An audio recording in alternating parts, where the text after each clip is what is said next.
नमस्कार दोस्तों, आपका अपना चैनल हिंदी जंक्शन पर स्वागत है। मैं परवेश कुमार सिन्हा आज फिर आपके समक्ष एक नए वीडियो लेकर उपस्थित हुआ हूं। तो अगर आप मेरे चैनल पर नए हैं तो चैनल को सब्सक्राइब कर दें और बेल आइकन को दबा दें ताकि मेरे आने वाले वीडियो का नोटिफिकेशन आपको मिलता रहे। और दोस्तों में ज़्यादा से ज़्यादा शेयर करें ताकि मुझे एक मोटिवेशन मिलता रहे। दोस्तों, आज का जो टॉपिक है वो बहुत ही गंभीर टॉपिक है, क्योंकि यहाँ से कोई भी हिंदी का एग्ज़ाम हो एक प्रश्न जरूर पूछे जाते हैं। तो ये तो बीपीएससी एग्ज़ाम है, एक दो प्रश्न यहाँ से पूछे जाएंगे, तो हम लोग उसी को आप लोग देखेंगे। बीपीएससी शिक्षक भर्ती का जो टीजीटी पीजीटी यानी 6 से लेकर जो 12 तक हिंदी का तैयारी कर रहे हैं उसके लिए ये वीडियो बनाया गया है। उसमें हम लोग जो है आधुनिक काल का काव्यखंड यानी छायावाद को हम लोग इसमें पढ़ेंगे। छायावाद के बारे में जानेंगे कि छायावाद के रचनाकार कौन कौन हुए, कौन कौन सी छायावाद की रचना है, छायावाद की समय सीमा क्या है, छायावाद में कौन कौन से काव्य को प्रसिद्धि मिली। ये सारी चीज़ों को हम लोग देखेंगे कि छायावाद की प्रवृत्ति क्या है। तो ये टॉपिक बहुत ही गंभीर है, इसको आप लोग अच्छे से देखिएगा वीडियो के अंत तक, ताकि आपको जो है परीक्षा में अच्छी से जो है प्रश्नों को उत्तर दे पाएँ। तो चलिए बिना देर करते हुए हम लोग टॉपिक की तरफ बढ़ते हैं। दोस्तों, जैसा कि आप देख पा रहे हैं आधुनिक काल काव्यखंड छायावाद, तो इसी को हम लोग पढ़ेंगे। अगर इसका पीडीएफ आप लोग पाना चाहते हैं तो रजिस्ट्रेशन का जो प्रक्रिया चल रहा है, पीडीएफ प्लस जो नोट्स ये है और प्रैक्टिस सेट का जो प्रोवाइड किया जाएगा उसके लिए रजिस्ट्रेशन का प्रक्रिया चल रहा है। आप लोग जल्दी से 249 रुपया पे कर अपना रजिस्ट्रेशन करवा दें और बीपीएससी के एग्ज़ाम होने तक आपको जो है नोट्स पीडीएफ जो है प्रोवाइड किया जाएगा और आपकी तैयारी को गति प्रदान किया जाता रहेगा। साथ में प्रैक्टिस सेट का भी नोट्स दिया जाएगा, तो आप लोग जल्दी से रजिस्ट्रेशन करवा दें। अब हम लोग जो है इसके बारे में देखते हैं। टॉपिक है आधुनिक काल के द्विवेदी युगीन कविता के पश्चात छायावाद का उदय हुआ। छायावाद का समय सामान्यतः 1918 ईस्वी से 1936 ईस्वी तक माना जाता है। आचार्य रामचंद्र शुक्ल ने छायावाद का प्रारंभ 1918 ईस्वी से माना है। हिंदी साहित्य में छायावाद शब्द का प्रथम लिखित प्रयोग मुटुकधर पांडे द्वारा किया गया। इन्होंने सन 1920 ईस्वी में जबलपुर से प्रकाशित होने वाली पत्रिका श्री शारदा में हिंदी में छायावाद शीर्षक से लेख 4 किस्तों में लिखकर छायावाद की विवेचना की। रामचंद्र शुक्ल ने मुटुकधर पांडे को छायावाद का प्रवर्तक स्वीकार किया। यहाँ देखिए एक बात निकल कर सामने आई, जो मेन पॉइंट है उसको हम लोग, कि छायावाद का समय जो है 1918 से 1936 ईस्वी तक माना जाता है। रामचंद्र शुक्ल भी उसी को मानते हैं। छायावाद का लिखित प्रयोग मुटुकधर पांडे किया और मुटुकधर पांडे को छायावाद का प्रवर्तक रामचंद्र शुक्ल मानते हैं। तो ये महत्वपूर्ण बिंदु था जो निकल कर सामने आया। अब हम लोग देखते हैं आगे। छायावाद के 4 स्तंभों में जयशंकर प्रसाद, सूर्यकांत त्रिपाठी निराला, सुमित्रानंद पंत तथा महादेवी वर्मा आती है। ये 4 स्तंभ जो हैं आपको ध्यान में रखना होगा कौन कौन से हैं, क्योंकि यहाँ से प्रश्न पूछे जाते हैं कि इनमें से कौन से 4 स्तंभ में से नहीं हैं या कौन कौन से 4 स्तंभ में शामिल हैं। तो ये चीज़ आपको ध्यान में रखना होगा। ये जो है टॉपिक बहुत ही पेचीदा टॉपिक थोड़ा सा है समझने में, लेकिन बहुत मज़ेदार टॉपिक भी है। इसको आप लोग अच्छे से समझिएगा तो बहुत मज़ा भी आएगा, और नहीं समझिएगा तो थोड़ा सा दिक्कत भी होगा। तो आप लोग ध्यान लगाकर इसको देखें, क्योंकि यहाँ से प्रत्येक जो एग्ज़ाम होगा हिंदी का, कोई भी एग्ज़ाम हो, यहाँ से एक प्रश्न जरूर पूछे जाते हैं और अधिक से अधिक 2-3 प्रश्न पूछ लिए जाते हैं। तो आप लोग इसको अच्छे से देखिए। अब जो है हम लोग छायावाद के संबंध में विभिन्न विद्वानों के जो मत हैं उसके बारे में जानेंगे। तो सबसे पहले रामचंद्र शुक्ल का मत देखते हैं। उन्होंने लिखा है छायावाद का शब्द का प्रयोग 2 अर्थों में समझना चाहिए। एक तो रहस्यवाद के अर्थ में, जहाँ इसका संबंध कथा वस्तु से है, अर्थात जहाँ कवि अनंत और अज्ञात प्रियतम को आलम्बन बनाकर अत्यंत चित्रमयी भाषा में प्रेम की अनेक प्रकार से व्यंजना करता है। छायावाद का दूसरा प्रयोग काव्य शैली या पद्धति विशेष के व्यापक अर्थ में है। तो ये रामचंद्र शुक्ल का कथन था, इसको आपको ध्यान में रखना होगा, क्योंकि रामचंद्र शुक्ल का एक एक शब्द परीक्षा की दृष्टि से महत्वपूर्ण है। अब हम लोग आगे बढ़ते हैं। जयशंकर प्रसाद का देखते हैं विचार क्या है। वे लिखते हैं कि जब वेदना के आधार पर स्वानुभूतिमयी अभिव्यक्ति होने लगी तथा हिंदी में उसे छायावाद के नाम से अभिहित किया गया, ध्वन्यात्मकता, राचनिकता, सौंदर्यमय प्रतीक विधान तथा उपचार वक्रता के साथ स्वानुभूति की विविधति छायावाद की विशेषताएं हैं। ये कथन जो है जयशंकर प्रसाद का है। आगे हम लोग देखते हैं रामकुमार वर्मा जो है वे लिखते हैं, परमात्मा की छाया आत्मा में, आत्मा की छाया परमात्मा में जब पड़ने लगती है तभी छायावाद की सृष्टि होती है। ये कथन रामकुमार वर्मा का है। महादेवी वर्मा लिखती है, छायावाद तत्वतः प्रकृति के बीच जीव का उद्गीत है, उसका मूल दर्शन सार्वत्मवाद है। तो ये कथनों को हम लोग अच्छी तरीक़ा से देखेंगे, क्योंकि कथन जो है एग्जाम में पूछ लिए जाते हैं तो आपको अच्छे से देखनी होगी। आगे जो नंदुलाल वाजपेयी का कथन है उसको देखते हैं। ये लिखते हैं, मानव अथवा प्रकृति के सूक्ष्म किंतु व्यक्त सौंदर्य में आध्यात्मिक छाया का भान मेरे विचार में छायावाद की सर्वमान्य व्याख्या हो सकती है। हजारी प्रसाद द्विवेदी लिखते हैं, छायावाद के मूल में पाश्चात्य रहस्यवादी भावना अवश्य थी। इस श्रेणी की मूल प्रेरणा अंग्रेजी की रोमांटिक भावधारा की कविता से प्राप्त हुई थी और इसमें संदेह नहीं कि उक्त भावधारा की पृष्ठभूमि में ईसाइयों संतों की रहस्यवादी साधना अवश्य थी। नामवर सिंह लिखते हैं, छायावाद उस राष्ट्रीय जागरण की अभिव्यक्ति है जो एक ओर पुराने रूढ़ियों से मुक्ति चाहता था और दूसरी ओर विदेशी पराधीनता से। तो ये जो है कथन आपको ध्यान में रखना होगा। कथन बहुत महत्वपूर्ण है, परीक्षा में पूछे जाते हैं। डॉक्टर नगेंद्र लिखते हैं, छायावाद स्थूल के प्रति सूक्ष्म का विद्रोह है। वह एक विशेष प्रकार की भाव पद्धति है और जीवन के प्रति विशेष प्रकार का भावात्मक दृष्टिकोण है। ये प्रश्न जो है स्टेट में भी पूछा गया था। आगे रामविलास शर्मा लिखते हैं, छायावाद स्थूल के प्रति सूक्ष्म का विद्रोह नहीं रहा है, वरन थोथी नैतिकता, रूढ़िवाद और सामंती साम्राज्यवादी बंधनों के प्रति विद्रोह रहा है, परंतु यह विद्रोह मध्य वर्ग के तत्वाधान से हुआ था। इसीलिए उसके साथ मध्यवर्गीय असंगति, पराजय और पलायन की भावना भी जुड़ी हुई है। ये जो रामविलास शर्मा का कथन है। अब हम लोग रामस्वरूप चतुर्वेदी का कथन देखते हैं। वे लिखते हैं, छायावाद मूलतः शक्ति काव्य है, पुनर्जागरण चेतना का व्यापक और सूक्ष्म रूप है और अपनी अर्थ प्रक्रिया में मानव व्यक्तित्व को गहरे स्तरों पर समृद्ध करता है। तो ये जो महत्वपूर्ण कथन है इसको आप लोग ध्यान से देखिएगा, एक दो बार पढ़िएगा तो आपको ध्यान में आ जाएगा कि कौन सा कथन किसका है। तो आप लोग नोट्स को एक दो बार पढ़ते रहिएगा ये पीडीएफ को, और पीडीएफ के लिए आपको रजिस्ट्रेशन करवाना होगा, रजिस्ट्रेशन करवा दें। अब हम लोग जो है छायावाद के प्रमुख कवि है उसके बारे में हम लोग पढ़ते हैं। तो सबसे पहले जयशंकर प्रसाद का नाम आता है। जयशंकर प्रसाद का जन्म 1889 ईस्वी में तथा मृत्यु 1937 ईस्वी में हुआ था। इनके पिता देवी प्रसाद, माता मुन्नी देवी तथा गुरु मोहनीलाल थे। जयशंकर प्रसाद की प्रमुख काव्य कृतियाँ हैं। हम लोग जो है जयशंकर प्रसाद के प्रमुख काव्य कृतियों को देखते हैं, क्योंकि परीक्षा में यहाँ से प्रश्न पूछे जाते हैं कि कौन सी कृति है, कौन सा प्रकाशन कब हुआ किसका, और जो है क्रम में सजाने को भी देता है।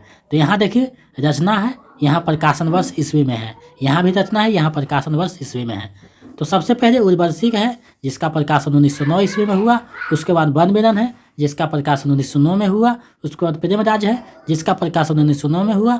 उसके बाद अयोध्या का उद्धार है जिसका प्रकाशन 1910 में होता है।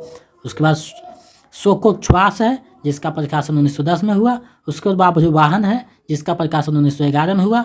उसके बाद कानन कुसुम है 1913 में।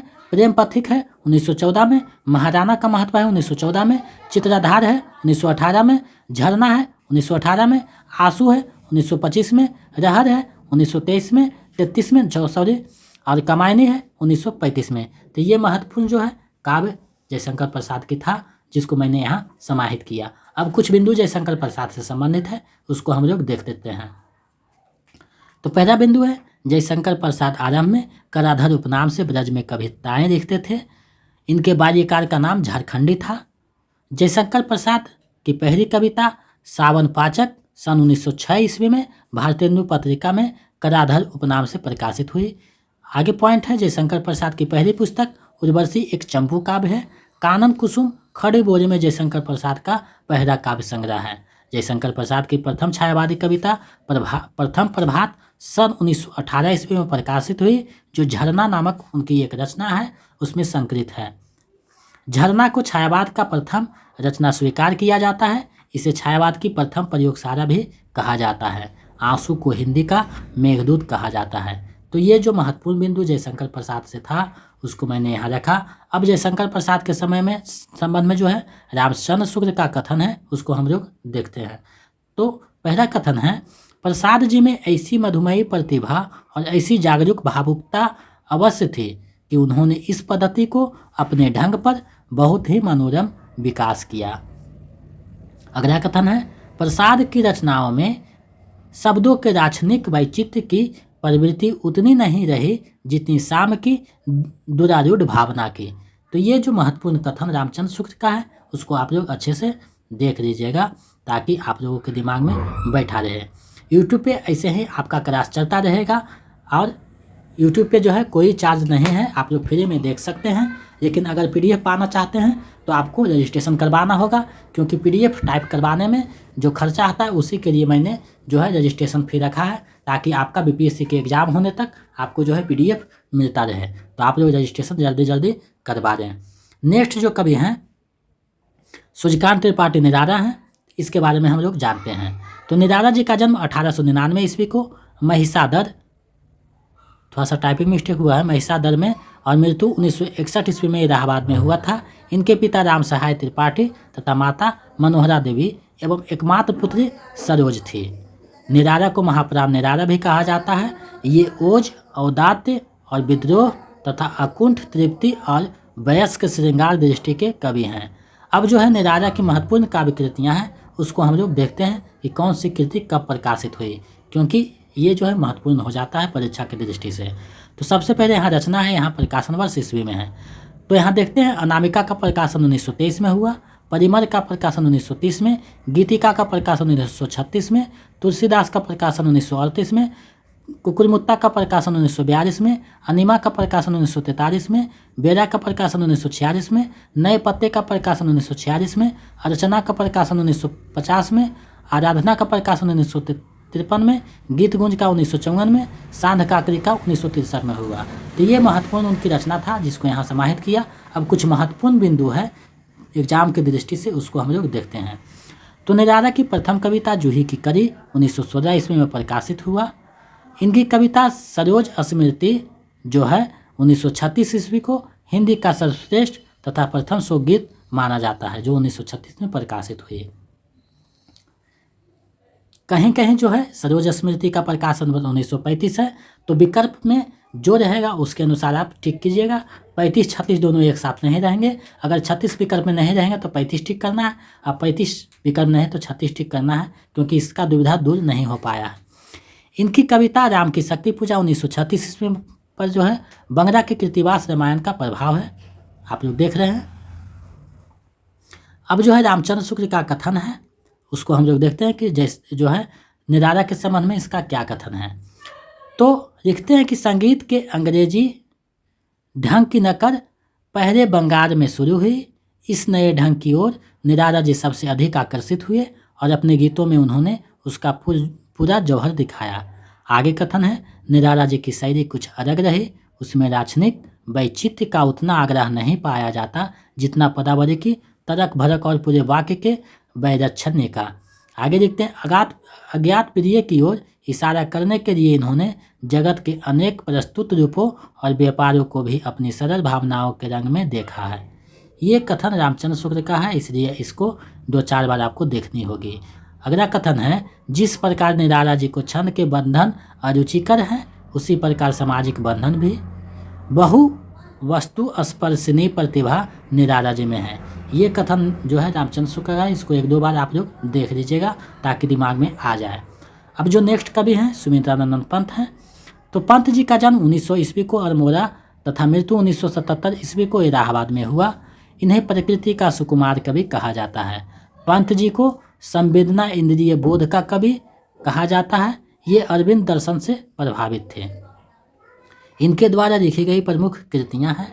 अब हम लोग जो है सुमित्रानंद पंत की जो प्रमुख कृतियाँ उसको हम लोग देखते हैं। तो यहाँ देख रहे हैं रचना है, यहाँ प्रकाशन वर्ष ईस्वी में है।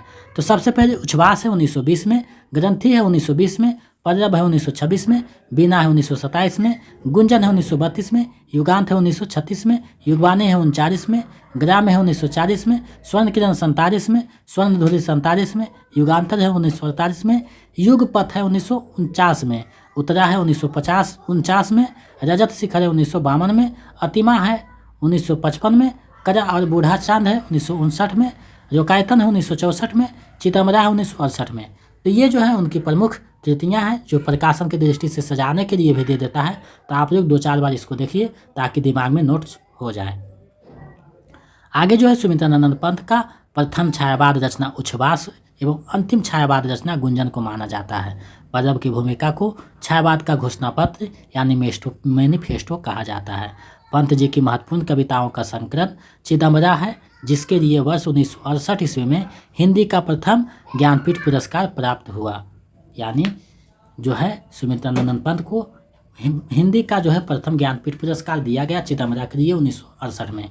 अब जो है रामचंद्र शुक्ल का कुछ कथन है पंत के संबंध में, उसको हम लोग देख लेते हैं। तो वे लिखते हैं कि छायावाद के बंधे घेरे से निकलकर पंत जी ने जगत की विस्तृत अर्थभूमि पर स्वाभाविक स्वच्छंदता के साथ विचरने का साहस दिखाया है।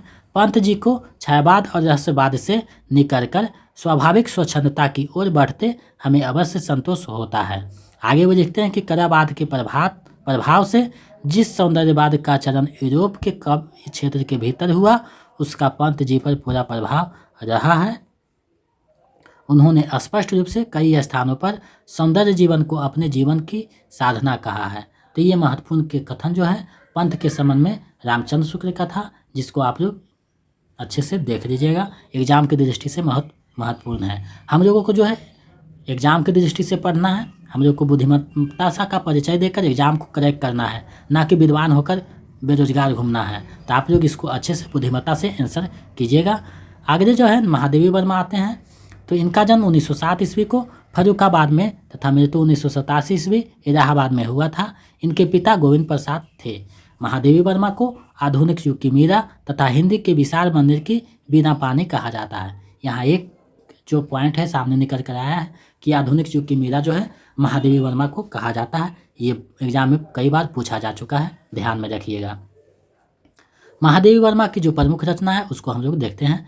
तो यहाँ देखिए काव्य है, यहाँ प्रकाशन वर्ष है। तो सबसे पहले निहार का प्रकाशन होता है 1930 में, रश्मि का प्रकाशन होता है 1932 में, नीरजा का प्रकाशन होता है 1935 में, सांध्य का 1936 में, यामा का 1940 में, दीपशिखा का 42 में, सप्तपर्णा का 1960 में, प्रथम आयाम का 1984 में, उसके बाद अग्निरेखा का प्रकाशन होता है। तो ये महत्वपूर्ण काव्य था महादेवी वर्मा का।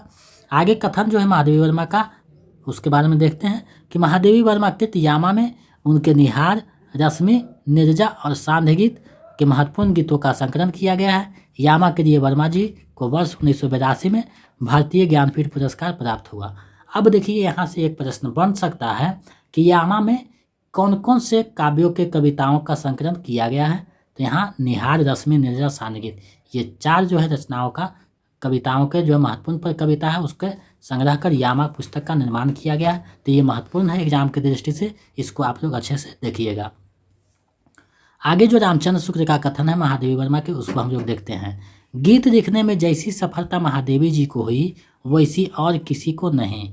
ना तो भाषा का ऐसा स्निग्ध और प्रवाह और कहीं मिलता है, ना हृदय की ऐसी भावभंगी। जगह जगह ऐसी ढरी हुई और अनूठी व्यंजना से भरी हुई पदावली मिलता है कि हृदय खिल उठता है। ये रामचंद्र शुक्ल जो है महादेवी वर्मा के संबंध में लिखते हैं। तो इसको आप लोग अच्छे से देखिएगा। अब जो है छायावाद के जो अन्य कवि हैं, यानी छायावाद में तो सिर्फ 4 कवि नहीं हुए, कुछ अन्य कवि भी हुए जो छायावाद के तर्ज पे रचना किए हैं। तो उसको हम लोग देखते हैं कि कौन कौन से कवि हुए, कौन सी रचना है। तो यहाँ देखिए छायावाद के कवि, उनकी रचनाएं दिया हुआ है। यहाँ कवि तथा जीवन काल है, क्योंकि जन्म के अनुसार जो है सजाने के लिए दे देता है। तो आप लोग जो का जन्म को ध्यान में रखिएगा और रचना को। तो सबसे पहले उदय शंकर भट्ट आते हैं, जिनका जन्म 1898 ईस्वी में हुआ। इनकी रचना तत्सिरा राका मानसी विसर्जन युगदीप है। उसके बाद मोहनलाल महतो वियोगी आते हैं, जिनका जन्म 1899 में हुआ।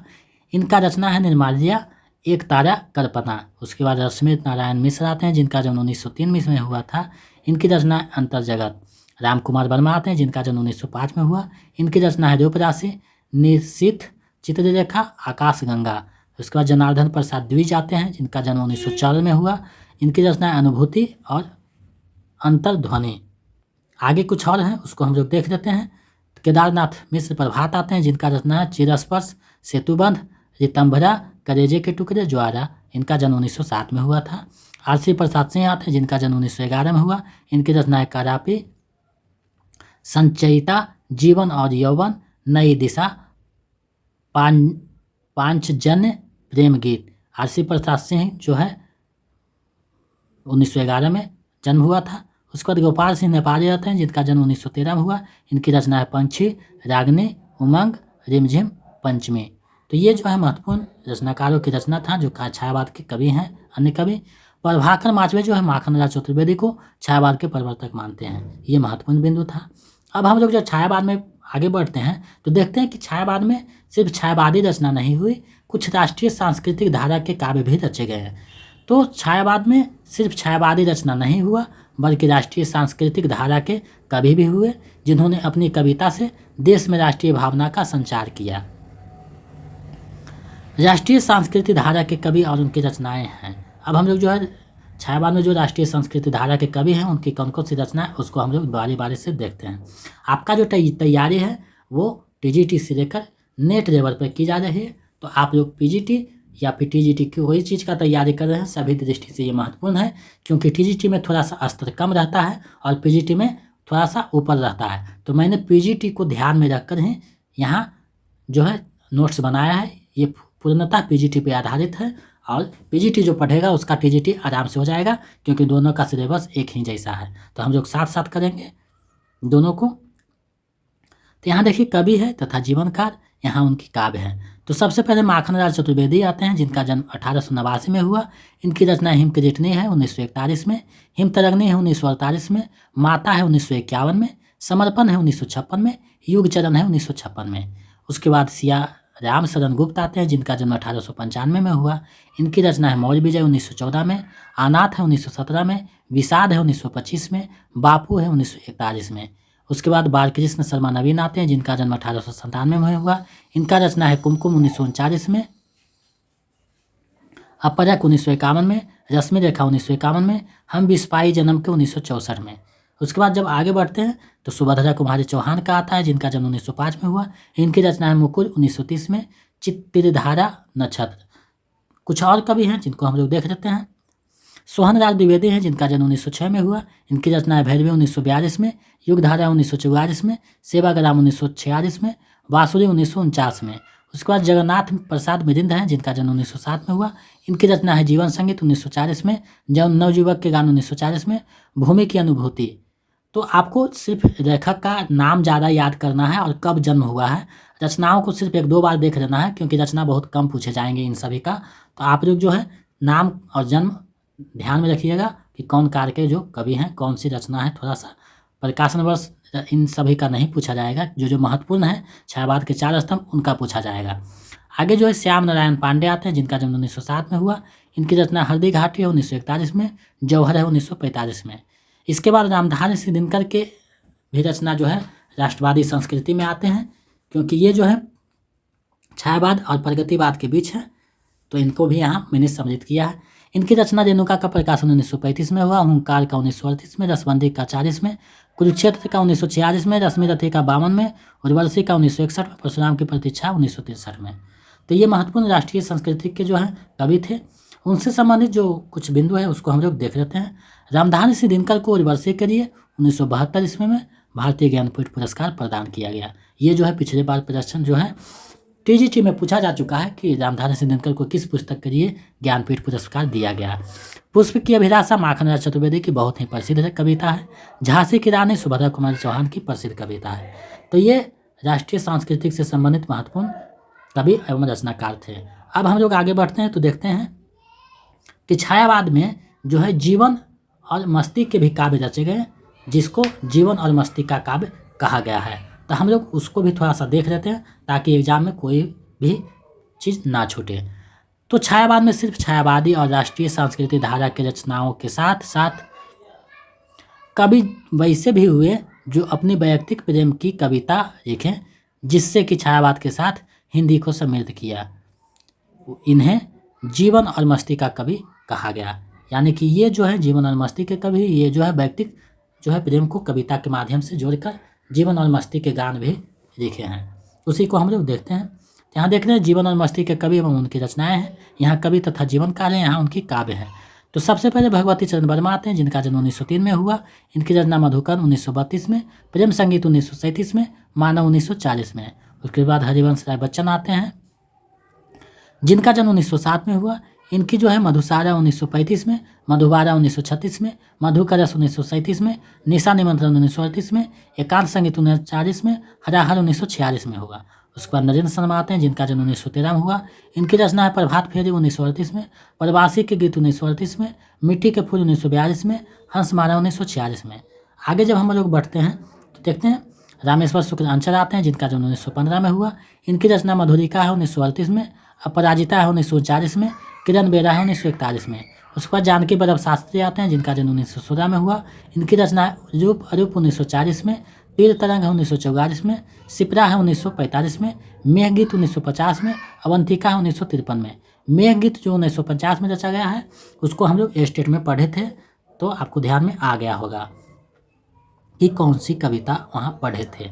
अब हम लोग जो इससे संबंधित कुछ महत्वपूर्ण बिंदु है उसको देखते हैं। तो रामेश्वर शुक्ल अंचल को हिंदी साहित्य में मानसरवाद का प्रवर्तक माना जाता है।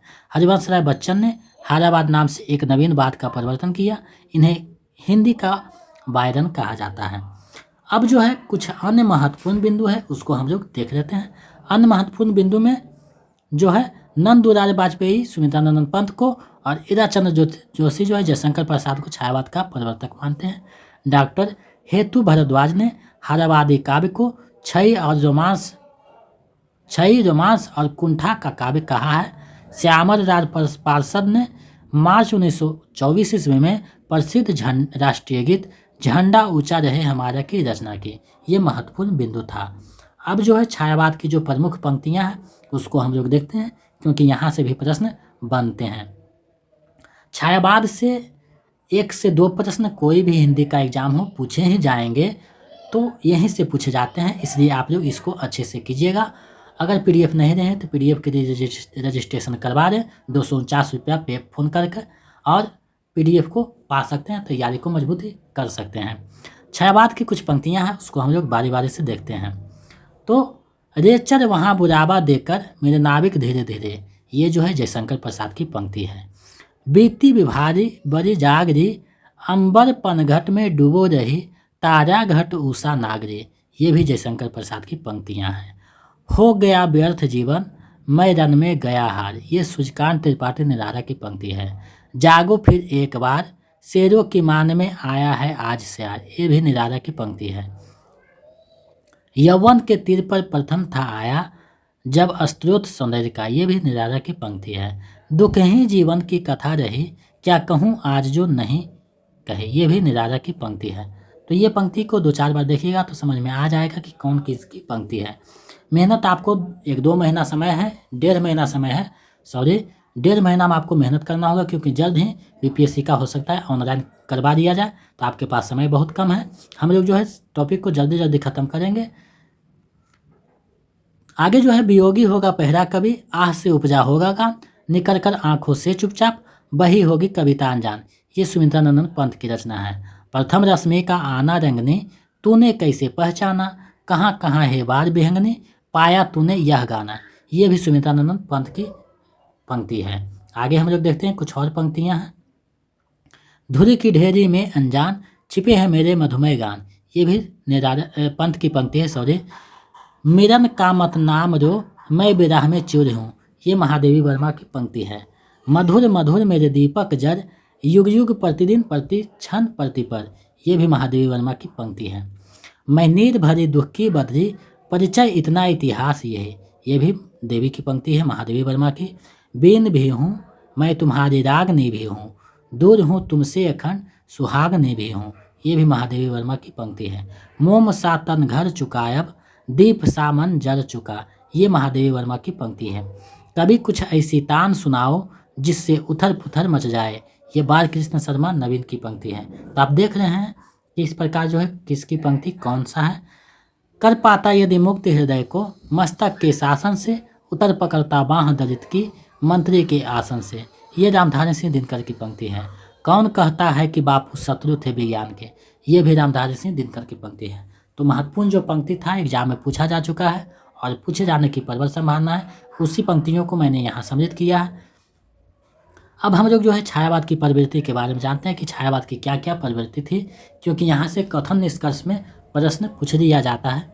तो सबसे पहले तो प्रकृति का चित्रण हुआ, प्रकृति का मानवीकरण हुआ, यानी मानव रूप में प्रकृति को प्रस्तुत किया गया। उसके बाद सौंदर्य चेतना यानी सौंदर्य के बारे में जो है बताया गया।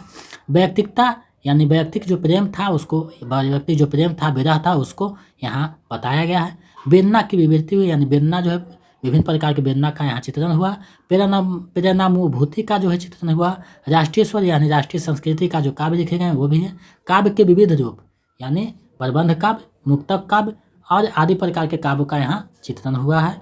तो ये महत्वपूर्ण जो है टॉपिक था छायावाद से संबंधित महत्वपूर्ण बिंदु को हम लोगों ने देखा। अब लोग जो है एग्जाम की दृष्टि से जो महत्वपूर्ण MCQ है जो पिछले बार एग्जाम में पूछा जा चुका है और पूछे जाने की प्रबल संभावना है, उसी को मैंने यहाँ समाहित किया है। ये जो टॉपिक है थोड़ा सा लंबा हो जाएगा क्योंकि इसमें जो है ज़्यादा चीज़ों को समाहित करना था, फिर भी मैंने इसको छोटा करने का बहुत प्रयास किया है, तब इतना जाकर हो पाया है। अब हम लोग जो है MCQ को देखते हैं बारी बारी से। तो पहला प्रश्न है, अज्ञात प्रिय की ओर इशारा करने के अतिरिक्त उन्होंने जगत के अनेक प्रस्तुत रूपों और व्यापारों को भी अपनी सरल भावनाओं के रंग में देखा है। रामचंद्र शुक्ल ने यह कथन किसके संदर्भ में कहा है? यह कथन किसके संदर्भ में कहा गया है आपको बतानी है। विकल्प आपके सामने है, सही विकल्प का चयन करना है। BPSC के पिछले बार जो एग्जाम हुआ था उसी के तर्ज पे विकल्प बनाया गया है। हम लोग अभी से उसी तरह से प्रैक्टिस करेंगे और नोटिफिकेशन में जैसा बताया जाएगा उसके अनुसार विकल्पों को हम लोग परिवर्तन कर देंगे। तो इसका जो सही आंसर है विकल्प ख हो जाएगा। सूर्यकांत त्रिपाठी निराला के ये बारे में कहा गया है। चलिए नेक्स्ट प्रश्न देखते हैं। दूसरा प्रश्न है, छायावाद उस राष्ट्रीय जागरण की अभिव्यक्ति है जो एक ओर पुराने रूढ़ियों से मुक्ति चाहता था और दूसरी ओर विदेशी पराधीनता से। यह कथन किस आलोचक का है? आपको बताना है यह कथन किस आलोचक का है। ऊपर में हम लोग इसको पढ़े भी हैं, आप लोग सही जवाब दे पा रहे हैं। इसका जो सही आंसर है नामवर सिंह का हो जाएगा, विकल्प का सही। चलिए नेक्स्ट प्रश्न देखते हैं। तीसरा प्रश्न है, फिर परियों के बच्चों से हम सुभग सिप के पंख पसार समुद्र तैरते सूचि ज्योत्सना में पकड़ इंद्र के कर सुकुमार। उपयुक्त पंक्तियों के रचनाकार कौन है? आपको बताने हैं कि ये पंक्तियां किसकी है। इसका जो सही आंसर है विकल्प ग हो जाएगा, सुमित्रानंद पंत। जो चीज़ें यहाँ टॉपिक में नहीं समाहित किया गया है उसको हम लोग MCQ जब प्रैक्टिस सेट करेंगे तो वहाँ देख लेंगे। आपको ये चिंता करने की ज़रूरत नहीं है कि इन चीज़ों को सर ने समाहित नहीं किया है, तो हम लोग प्रैक्टिस सेट में उन चीज़ों को देख लेंगे, तो आपको चिंता करने की आवश्यकता नहीं। आपके लिए हम यहाँ चिंता कर रहे हैं।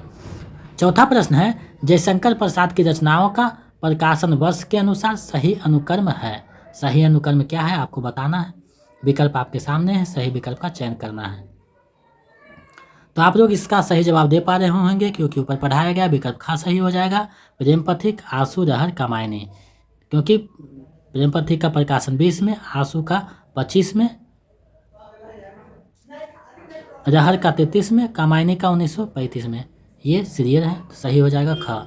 चलिए नेक्स्ट प्रश्न देखते हैं।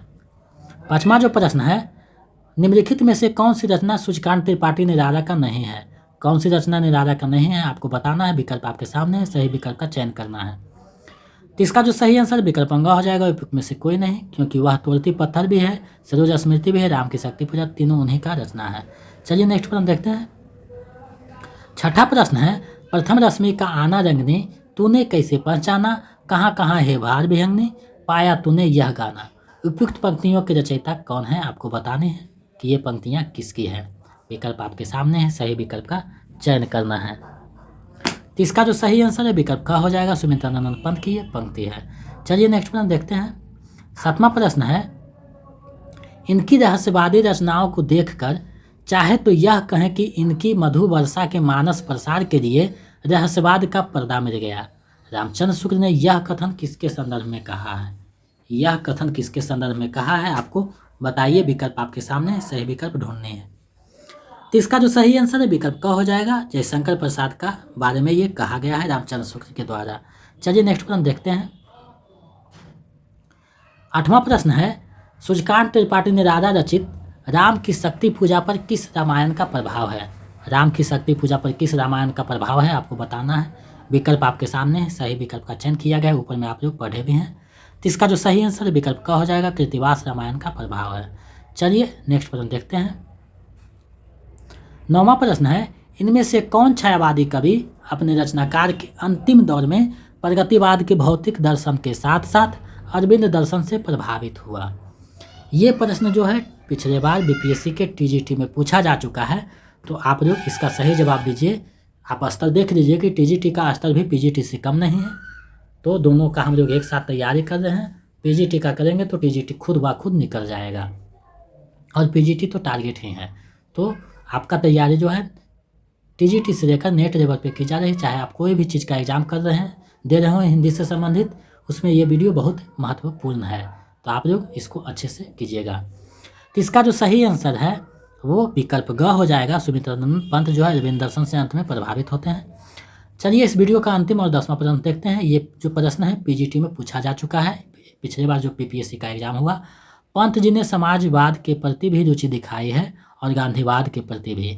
ऐसा प्रतीत होता है कि लोक व्यवस्था के रूप में तो समाजवाद की बातें उन्हें पसंद है, और व्यक्तिगत, थोड़ा सा टाइपिंग में मिस्टेक हुआ है, व्यक्तिगत साधना के लिए गांधीवाद की बातें। पंत के संबंध में यह कथन किस आलोचक का है आपको बताना है कि यह कथन किस आलोचक का है।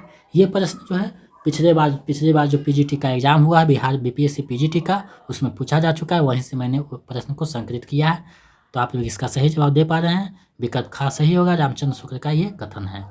तो ये आज का महत्वपूर्ण टॉपिक और एमसीक्यू का था, जो आपकी तैयारी को गति प्रदान करेगा। मुझे पूरा विश्वास है कि ये आपके तैयारी में महत्वपूर्ण भूमिका निभाएगा। तो आप लोग इसको अच्छे से देखिएगा। हमारे टेलीग्राम चैनल पे नहीं जुड़े हैं तो जुड़ जाइए, वहाँ भी कुछ पीडीएफ दिया हुआ है, जिसका लिंक वीडियो के डिस्क्रिप्शन में दिया जा चुका है।